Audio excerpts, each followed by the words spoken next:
오늘 최상목 대통령 권한대행이 마흔혁 헌법재판관 후보자를 임명하지 않은 것이 위헌인지를 판단하기 위한 변론이 다시 열립니다. 심판을 청구한 국회 측과 최대행 측 사이에 공방이 예상됩니다. 헌법재판소에 나가 있는 취재기자 연결해 알아보겠습니다. 신현정 기자.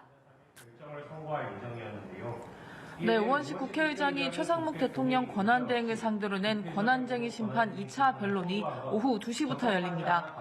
앞서 최대행은 국회가 추천한 헌법재판관 후보자 3명 중 2명만 임명했는데요. 당시 임명하지 않은 마흔혁 후보자에 대해선 여야 간 합의가 없었고 합의가 이루어지는 대로 임명하겠다고 밝혔습니다. 이에 우원식 국회의장은 최대행이 헌법재판관을 선출할 국회의 권한을 침범했다며 이것이 위헌인지 따져달라고 심판을 청구했습니다. 애초 헌법재판소는 지난 3일 이 사건에 대해 선고를 할 예정이었는데요.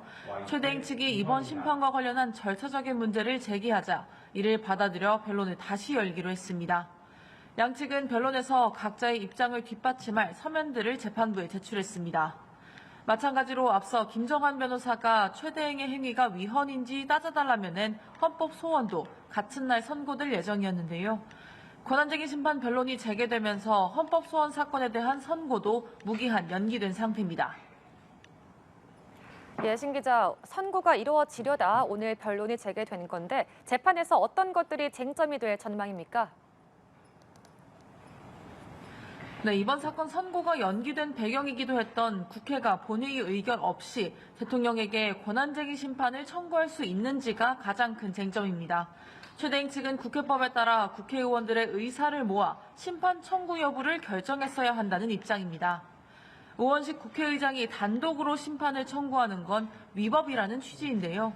국회 측은 헌법이나 국회법 등 어느 법에서도 국회가 권한쟁의 심판을 청구할 때 본회의 의결을 거쳐야 한다고 명시하고 있지 않다고 맞서고 있습니다. 국회목 헌법재판관 후보자 3인 선출 시 여야 합의가 있었는지에 대한 부분도 다시 쟁점으로 떠올랐는데요. 국회 측은 국민의힘이 1명, 더불어민주당이 2명의 재판관 후보자를 추천한다는 내용의 공문을 국회의장에게 보낸 것을 근거로 여야 합의가 이뤄졌다고 주장하고 있습니다. 또 여당이 헌법재판관 후보자 인사청문회 특별위원회에 의원들을 선임한 만큼 후보자 추천에도 동의했다는 입장입니다.